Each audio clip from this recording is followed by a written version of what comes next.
Hello, beautiful souls. What if the heaviest thing you are carrying right now isn't even yours?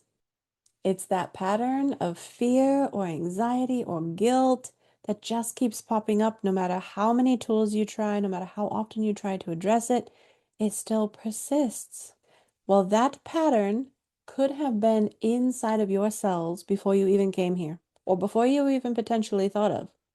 And that is the topic of today's video, ancestral healing. These are the things that I have witnessed inside of the cell during genetic, emotional, ancestral healings over the last 12 years. And today I'm going to share you what ancestral healing is and how you can start actively participating in the healing of trauma from family members that are probably no longer here. Because let's face it, we carry a lot of stuff around for many, many years without ever looking at it. But today, all of that stops. So today I'm going to talk to you about what ancestral healing is, the two most common frequencies of energy I see when working inside of ancestral healing, and the steps that you can take to start healing that energy, that pattern, and releasing it today. When you understand these energies and this process, it can completely change the way you perceive and the way you feel about energy, about connection, about relationships, even about some of the patterns that you've carried your whole life. And you'll start to understand yourself in a completely new way. Ancestral healing is when you address the energy or the pattern or the memory or the trauma that was experienced not by you physically, but by someone else in your familial lineage, your genetic heritage.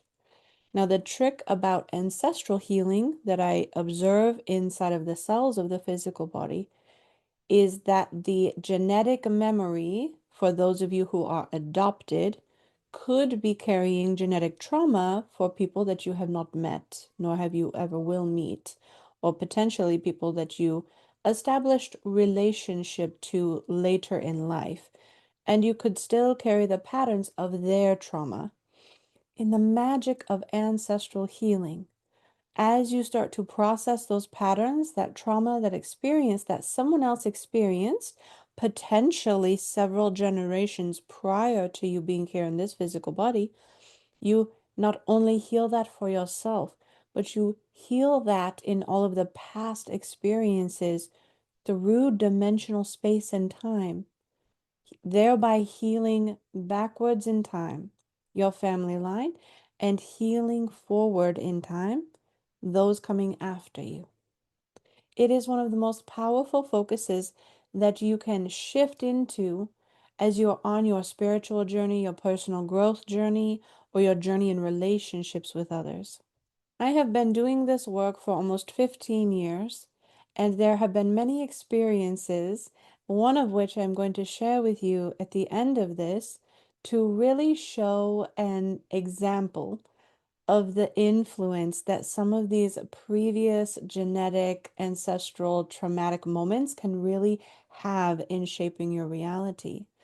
But in this work, as I observe the energy of the cells, of organs, and then also of that imprinted memory in the emotional body and the mental body, we can carry that back up to 7 to 12 generations of people. And there's two primary frequencies of energy that we observe during ancestral healing experiences. The first one of which is the foundation of the physical body. So the physical organs that are holding on the strongest to the memory that then resonate into the chakra system, resonate into the energy of emotion and the mental body. The physical energy of the cell and the organ and the body itself is the first frequency of energy that we look at. The second frequency of energy is a quantum energy, and that exists in the form of a contractual obligation, or as it is more commonly called today, a soul contract. When you choose as a consciousness to take a birth, there are certain genetic markers, traits, patterns, and experiences that you contractually enter into to either heal or carry for the duration of this experience, or some variation therein. There is always an exchange of knowledge and information. Some of you right now are using the excuse of a soul contract to not heal trauma in your family line. The beauty of the time that we are in right now is that we are in a time where those soul contracts are starting to come to fruition. They are becoming fulfilled. The spiritual contracts are coming to a close, making room for new ones to form or leaving space for you to create freely without them, freely as a consciousness walking in the world. And that is the beauty of the time we are in right now. That is the beauty of the power as all of these activations are happening on the planet. These things are coming up for you to come into fulfillment. Now, there will be certain genetic patterns that you agreed to carry through the duration of this life, and that may or may not change for you.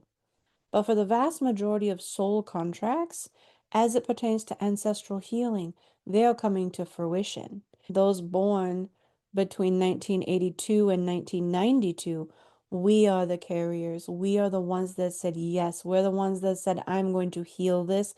I am going to heal from this trauma and I'm going to heal my family.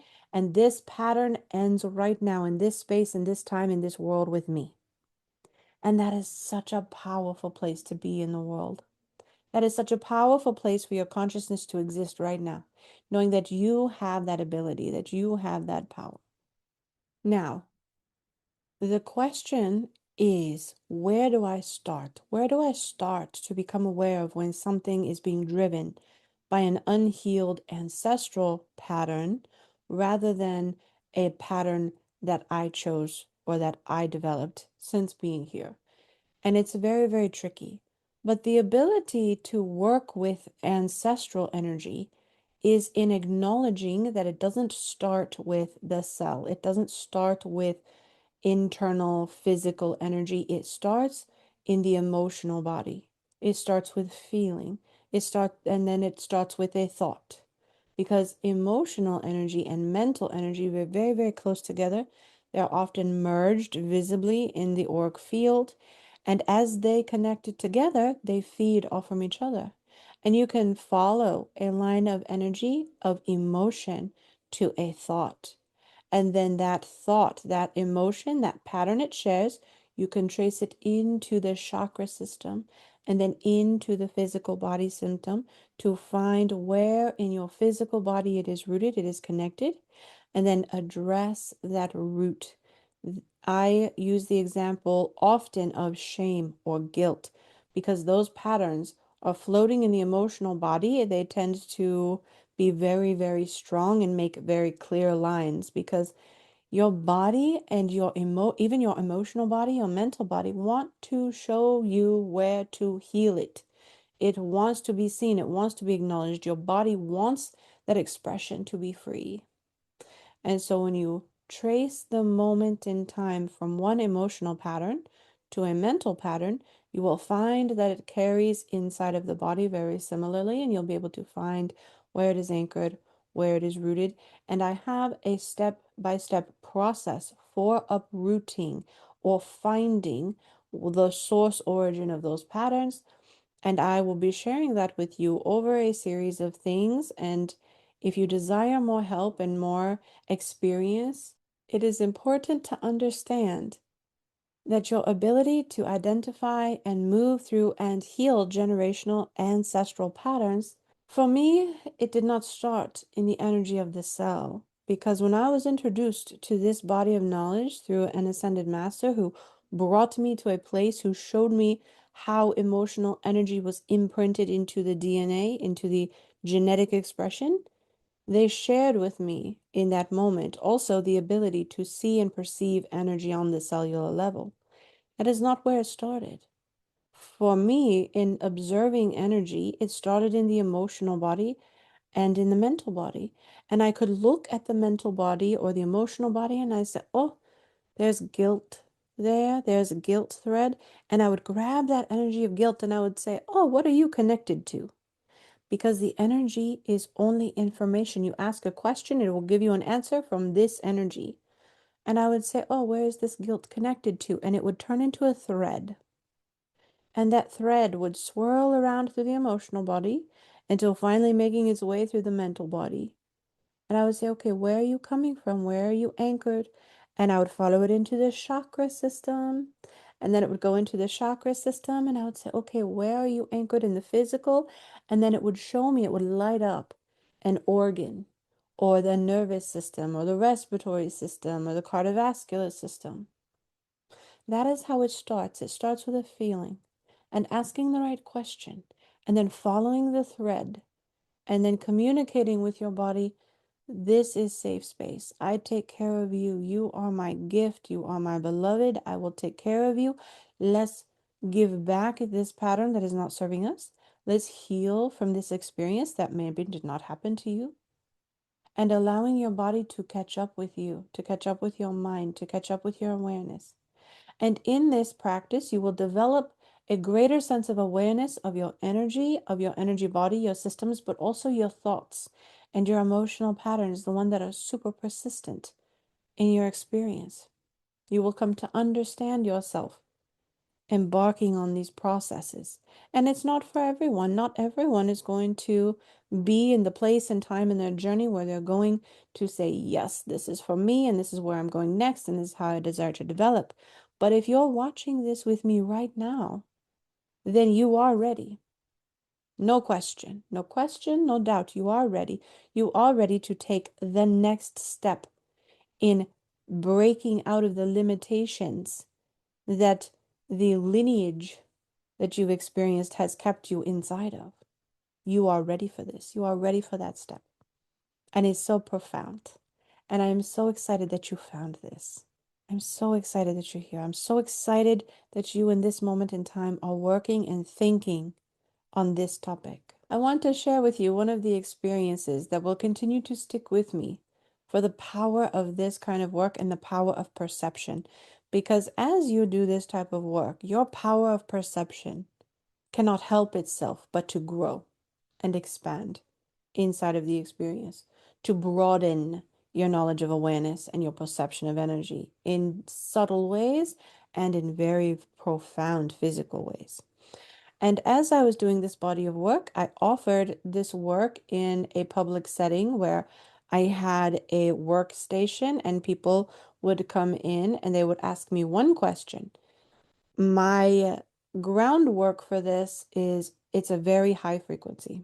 I would ask them one question. I would ask them, what is one thing that you are currently struggling with to make progress with in your life?